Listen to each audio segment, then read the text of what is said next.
तो अब धुआं हट जाता है और हमें देखने के लिए मिलता है कि एज केचम का पिकाचू अभी भी खड़ा हुआ होता है और वो जीत जाता है क्योंकि वियोलेट का मेटाग्रोथ फेंट हो जाता है। फिर रेफरी भी अनाउंस कर देता है कि इस बैटल के विनर है एज केचम, जिसके बाद एज अपने पोकेमोन को रिटर्न बुलाता है। वहीं पर वियोलेट भी अपने पोकेमोन को रिटर्न बुलाती है। देन ये दोनों एक दूसरे से हाथ मिलाते हैं और कहते हैं तुमने अच्छा परफॉर्म करा, और ये दोनों अपनी जगह पर जाकर बैठ जाते हैं। जिसके बाद नेक्स्ट बैटल की अनाउंसमेंट होती है। अब डायमंड किंगडम में से बैटल करने के लिए आ जाती है विक्टोरिया और गोल्डन डाउन में से बैटल करने के लिए आती है नोएला। ये दोनों ट्रेनर एक दूसरे के आमने सामने होती है और रेफरी इस बैटल के रूल्स भी बता देता है जो कि पिछली बैटल जैसे ही है। ये बैटल भी 1-on-1 होने वाली है विद 1 फिनोमिना, और इस बैटल में किसी भी तरीके के लेजेंडरी पोकेमोन को यूज नहीं कर सकते हैं और ना ही किसी तरीके के फ्यूजन को यूज कर सकते हैं। और सारे रूल्स को जानने के बाद विक्टोरिया अपने पहले पोकेमोन को निकाल लेती है और विक्टोरिया का पहला पोकेमोन होता है देसी डुए पोकेमोन, बट ये शाइनी पोकेमोन होता है, एक शाइनी देसी डुए जो कि ग्रास और फाइटिंग टाइप का पोकेमोन है। ये देखकर नोएला इससे काफी ज्यादा इम्प्रेस हो जाती है और कहती है चलो ठीक है, फिर मैं भी अपनी पूरी ताकत लगाऊंगी। और ये कहने के बाद नोएला अपने सेप्टाइल को बाहर निकाल लेती है और फिर उसके बाद नोएला अपने सेप्टाइल को लीफ ब्लेड करने के लिए कहती है। तो एकदम सेप्टाइल अपना लीफ ब्लेड करता है। बदले में विक्टोरिया भी देसी डुए को अपने सकर पंच का यूज करने के लिए कहती है। तो देसी डुए भी अपना सकर पंच कर देता है। दोनों पोकेमोन के अटैक में टकराव हो जाता है, दोनों को इससे डैमेज मिल जाता है। बट तभी विक्टोरिया कहती है अपने स्ट्राइक एरोस का यूज करो। तो एकदम देसी डुए अपने स्ट्राइक एरोस का यूज करता है इन्हें ब्लॉक करने के लिए। नोएला अपने सेप्टाइल को कहती है लीफ होरिकेन का यूज करो। तो सेप्टाइल इन्हें लीफ होरिकेन का यूज करके ब्लॉक कर लेता है। नोएला अपने सेप्टाइल को मेगा इवॉल्व कर देती है। उसके बाद सेप्टाइल अपने बुलेट सीड अटैक का यूज करके देसी डुए को डैमेज कर देता है, लेकिन देसी डुए भी अपने स्लेश का यूज करके सेप्टाइल को डैमेज करता है। विक्टोरिया भी अपने देसी डुए को मेगा इवॉल्व कर देती है। जिसके बाद इन दोनों पोकेमोन के बीच में काफी ज्यादा शानदार बैटल होती है। दोनों पोकेमोन की पावर एकदम इक्वल लग रही होती है। काफी देर बैटल होने के बाद ये दोनों पोकेमोन एक दूसरे को बहुत ज्यादा डैमेज कर देते हैं और फिर बारी आती है फाइनल अटैक की, जहां पर सेप्टाइल अपने सोलार बीम का यूज करता है और देसी डुए भी अपने सोलार बीम का यूज करता है। दोनों पोकेमोन को इससे काफी ज्यादा डैमेज मिलता है, बट नोएला का सेप्टाइल जीत जाता है और विक्टोरिया का देसी डुए हार जाता है। फिर ये दोनों ट्रेनर भी अपने पोकेमोन को रिटर्न बुलाते हैं, हाथ मिलाते हैं और चले जाते हैं। अब लगातार 2 बार गोल्डन डाउन जीत चुकी है और डायमंड किंगडम लगातार 2 बैटल हार चुकी है। उसके बाद शेरोलाइन अपनी टीम में से अलाइस को बैटल करने के लिए भेजती है और गिलेड भी अपनी टीम में से एडन को बैटल करने के लिए भेजते हैं। अलाइस अपने सीजर का यूज करती है और वहीं पर एडन अपने मचैम्प पोकेमोन का यूज करता है। मचैम्प अपने बुलेट पंच का यूज करता है तो सीजर भी अपने मेटल किलो का यूज करता है। दोनों पोकेमोन एक दूसरे को अपने अपने अटैक मार देते हैं, लेकिन तभी मचैम्प अपने मेगा पंच का यूज करके सीजोर को दूर फेंक देता है। तो ये देखकर एलाइस अपने सीजोर को मेगा इवॉल्व कर देती है और कहती है फोकस एनर्जी का यूज करो। तो एकदम सीजोर फोकस एनर्जी का यूज करता है, लेकिन इतने में ही हम देखते हैं कि एडन भी अपने मचैम्प को मेगा इवॉल्व करता है और मचैम्प इस अटैक को आसानी से ब्लॉक करता है। उसके बाद हम देखते हैं कि एडन का मचैम्प सीजोर को काफी ज्यादा डैमेज करता है अपनी मेगा किक से, लेकिन फिर एलाइस कहती है उसे खत्म कर दो सीजोर, जल्दी से अपने एक्स सीजर का यूज करो। तो एकदम सीजोर अपने एक्स सीजर का यूज करने जाता है, लेकिन एडन कहता है उसे खत्म करो, फ्लैश कैनन का यूज करो। तो एकदम मचैम्प भी अपने फ्लैश कैनन का यूज करता है। दोनों पोकेमोन में क्लैश हो जाता है, बट हम देखते हैं कि मचैम्प का अटैक सीजोर के अटैक को बेकार करते हुए जाता है, सीजोर को लग जाता है और सीजोर हार जाता है। इस बैटल का विनर एडन बन जाता है। दोबारा से ये दोनों ट्रेनर अपने पोकेमोन को रिटर्न बुलाते हैं, हाथ मिलाते हैं, चले जाते हैं और अब लगातार गोल्डन डाउन ने 3 बैटल को जीत लिए हैं और डायमंड किंगडम लगातार 3 बैटल हार चुकी है। लेकिन उसके बाद बैटल फील्ड में आती है लीडर शेरोलाइन। लेकिन हम देखते हैं कि गोल्डन डाउन की तरफ से गिलेट को बैटल करने के लिए जाना चाहिए, लेकिन वो नहीं जाते क्योंकि एक लीडर तब तक बैटल नहीं कर सकता जब तक उसकी टीम के सारे मेंबर हार नहीं जाते।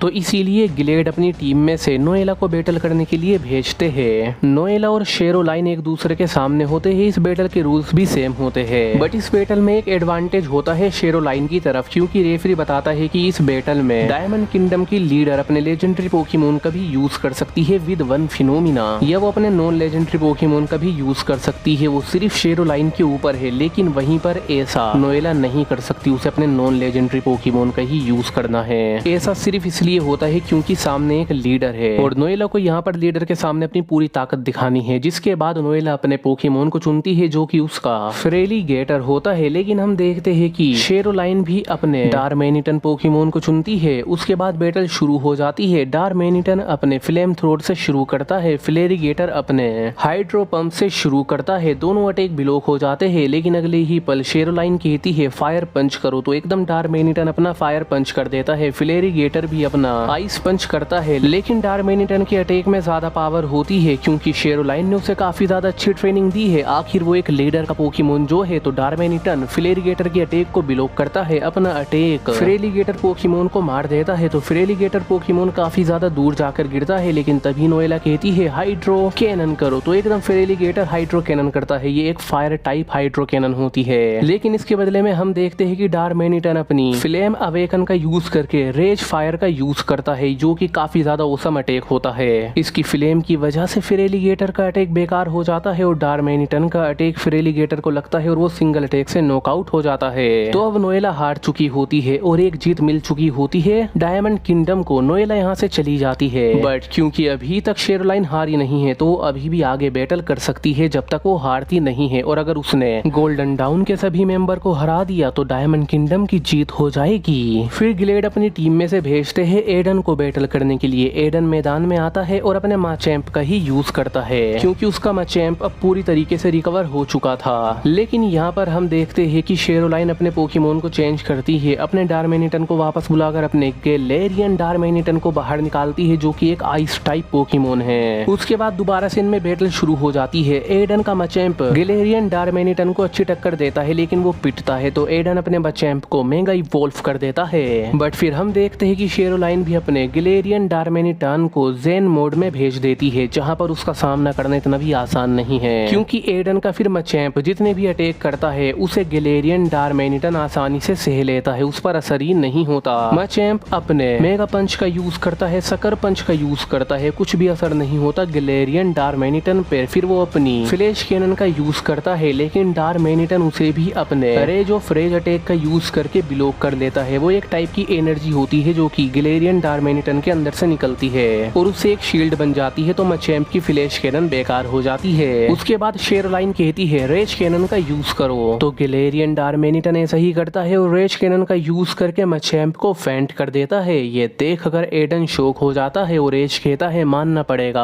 आखिर शेरोलाइन एक टीम लीडर है तो उनकी ताकत तो ऐसी होनी ही थी। उन्होंने लगातार 2 बैटल जीत ली है। उसके बाद एडन भी अपने पोकेमोन को रिटर्न करके वापस आ जाता है। उसके बाद ग्लेड भी थोड़े परेशान हो जाते हैं क्योंकि अभी तक शेरोलाइन हारी नहीं है। तो शेरोलाइन भी पूरे जोश में आकर कहती है, वो भी ग्लेड की तरफ देखकर, ग्लेड मुझे नहीं लगता कि तुम्हारी टीम में अब कोई भी ऐसा बचा है जो कि मुझे हरा सके, तो इसलिए तुम खुद आ जाओ मुझसे बैटल करने के लिए और तुम भी मुझसे हारोगे और फिर हमारी टीम ये बैटल जीत जाएगी। लेकिन ये सुनकर ग्लेड मुस्कुराते हैं और कहते हैं ऐसा कभी नहीं होने वाला। मेरा एक ट्रेनर, मेरा एक मेंबर अभी भी बचा हुआ है जिस पर मुझे पूरा भरोसा है। जाओ ऐश केचम, तुम उसे हरा सकते हो। तो ऐश कहता है हाँ बिल्कुल मैं उसे हरा दूंगा और फिर ऐश आ जाता है बैटल फील्ड में। अब यहाँ पर रूल्स थोड़े से बदल जाते हैं। अब यहाँ पर ऐश भी लेजेंडरी पोकेमोन का यूज कर सकता है, वो उसके ऊपर है उसे करना है कि नहीं, क्योंकि वो 3rd पर आता है और जो टीम लीडर से बैटल करने के लिए 3rd या 4th पोजीशन पर आता है वो लेजेंडरी पोकेमोन का भी यूज कर सकता है, बिल्कुल टीम लीडर की तरह। तो अब यहाँ पर शेरोलाइन भी अपने पोकेमोन को रिटर्न करती है गैलेरियन डार्मेनिटन को और ऐश कहता है शेरोलाइन आप बहुत ज्यादा स्ट्रॉन्ग हो और मैं चाहता हूँ कि आप पूरी ताकत लगाओ इस बैटल के अंदर और आप अपने किसी लेजेंडरी पोकेमोन का यूज करो अगर आपके पास है तो, क्योंकि मैं भी अपने लेजेंडरी पोकेमोन का यूज करने वाला हूँ। तो ये सुनकर शेरोलाइन मुस्कुराती है और कहती है तुम्हारा मतलब क्या है, अगर तुम्हारे पास है तो ऑफ कोर्स मेरे पास लेजेंडरी पोकेमोन्स है और मैं यूज करूंगी। और ये कहने के बाद हम देखते हैं कि शेरोलाइन अपने लेजेंडरी पोकेमोन को बाहर निकालती है जो कि उनका जेनेसेक्ट होता है। जेनेसेक्ट को देखकर ऐश काफी ज्यादा एक्साइटेड हो जाता है इससे बैटल करने के लिए। फिर ऐश भी अपने लेजेंडरी पोकेमोन को निकालता है। The most awaited Pokemon here is the one Mewtwo 2.0। इसके बाहर आते ही एटमॉस्फेयर बदल जाता है। एटमॉस्फेयर में एक एनर्जी सी आ जाती है, पूरा ओरा म्यूटू 2.0 का हो जाता है। सब लोग हैरान हो जाते हैं। किसी ने भी ऐसा एक्सपेक्ट नहीं करा था कि ऐश म्यूटू 2.0 का यूज करेगा या उसके पास ऐसा पोकेमोन हो भी सकता है। यहाँ तक कि शेरोलाइन भी शॉक हो जाती है, लेकिन शेरोलाइन को भी पूरा यकीन होता है कि उनका जेनेसेक्ट इसे हरा देगा। तो शेरोलाइन जोश में आ जाती है और कहती है मजा आएगा। एश कहता है आपने बिल्कुल ठीक कहा शेरोलाइन, इस बैटल में तो काफी ज्यादा मजा आने वाला है, तैयार हो जाइए। सो बस गाइस इस एपिसोड में तो इतना ही। एंड अगर आपको ये एपिसोड पसंद आया है so don't forget to like share and subscribe, and इसका नेक्स्ट एपिसोड भी देखना मत भूलिएगा।